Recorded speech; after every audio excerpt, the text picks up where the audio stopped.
If you ever said that you could never eat a potato because you're on a low-carb diet, welcome to fermented potatoes.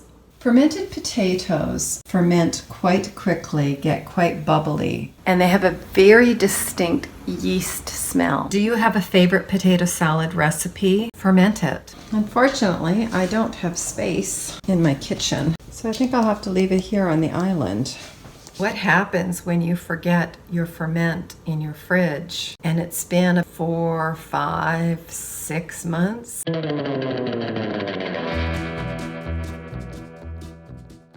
When it comes to fermenting potatoes, you can use a different variety of starters, starting with the obvious, which is just saltwater brine. For every quart that you make, you want to add a tablespoon of salt. You might only choose to make a quart. I'm making a gallon. For a gallon, I would add between 3 and 4 tablespoons of salt. Other starters can include fermented whey from either milk kefir or if you make homemade yogurt. You can also use water kefir.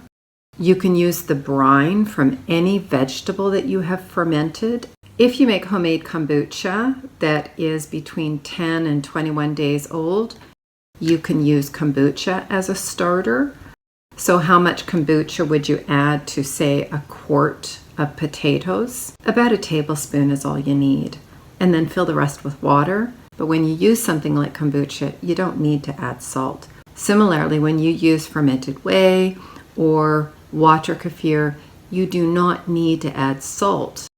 So if salt is an issue for you, if you're trying to keep your sodium levels down, those are options that you can use in place of salt. When it comes to the size of the potato, this applies to any other vegetable that you're fermenting as well. If you're fermenting a whole potato with or without the skin, please remember it's going to take longer to ferment, whereas if something is finely chopped, it takes a lot less time to ferment. If you cook a vegetable before you ferment it, such as potatoes, you can use the water that you boil the potatoes in as the water for your brine. Just make sure it's completely cooled if you're going to add fermented whey, kombucha, vegetable brine, etc. If it's just basic saltwater brine, you can add the hot water and salt directly to the cooked potato while the potato's hot, while the water's hot, and then just leave it to cool naturally and ferment on its own.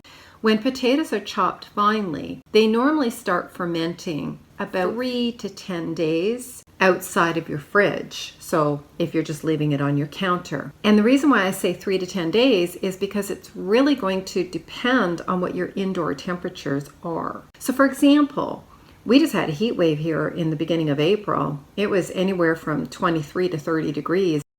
Inside my home. I have ceiling fans, but I don't have air conditioning. In summer months, my ferments ferment much faster than, say, in winter months when the temperatures might be anywhere from 10 to 20 degrees inside my home. I share that because if you live in a very warm climate, or like me, if you don't have air conditioning, you might find that your foods begin to ferment somewhere between the 3rd and 10th day, and you want to preserve it at that taste and at that texture. That's when you want to move it into the fridge because cooler temperatures slow down the fermentation process, which means that texture and that taste will last a lot longer in the fridge than if you left it out on the counter.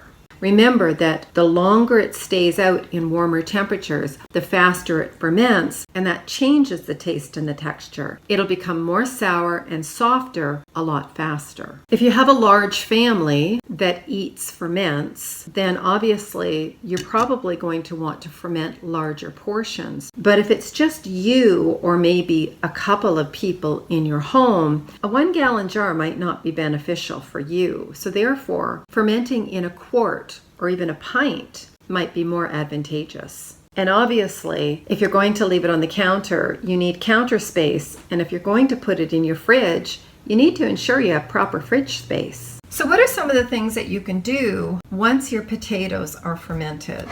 These are whole potatoes, and I will eat them just like this with a little bit of fermented sour cream and some salt and pepper. You can make mashed potatoes with this. You can make shepherd's pie with this. And yes, you're probably going to bake it again if you make a shepherd's pie, maybe even a mashed potato. You want to warm it up. Just know that if you have fermented a potato or any vegetable or any food for that matter, and then you bake it, you're going to kill some of the probiotics. Will you kill all of them? I guess it really depends on how high the temperature is and how long they're in that temperature. So for example, if I was to take this fermented potato and put it in an oven at 500 degrees for an hour, it's probably going to kill all of the probiotics. But if I only warm it at say 350 degrees for maybe 20 minutes, I'm going to kill some, but thankfully I probably won't kill them all. And I share that with you because your reason for fermenting vegetables might be very different than why I ferment vegetables. In the case of potatoes, my body does not do very well with lectins. If I eat a potato, even though it's starch resistant, I still get a lot of bloating and gas. And that's because of the lectins. Maybe it has nothing to do with the anti-nutrients.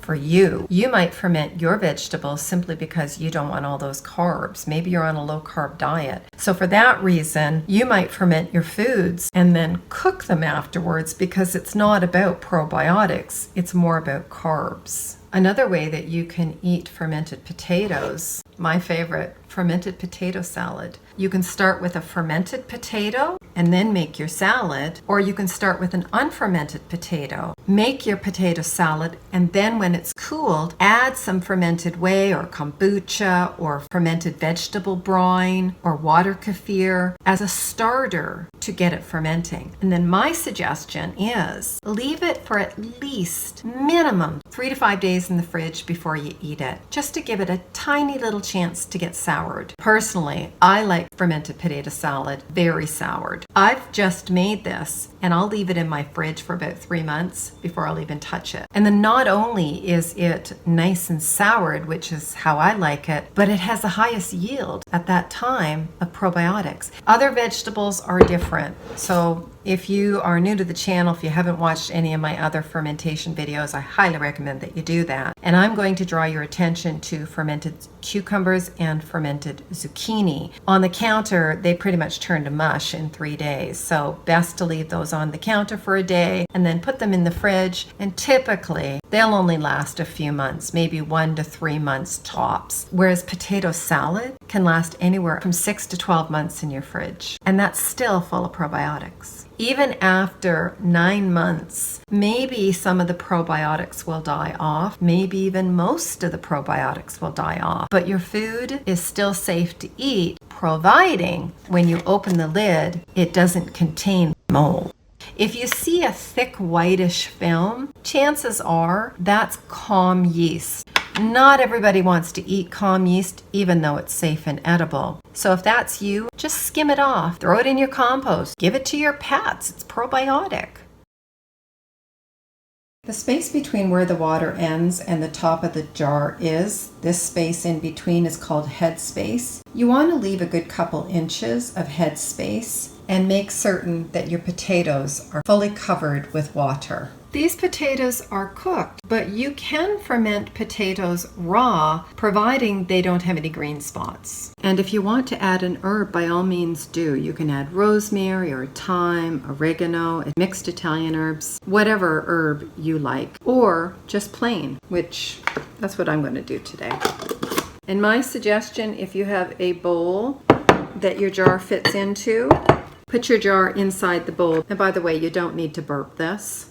Because this is loose, sometimes what will happen, even though this lid is on, is because it will bubble, the bubbles out and over the jar. So it helps prevent a mess on your counter. I love me my potatoes.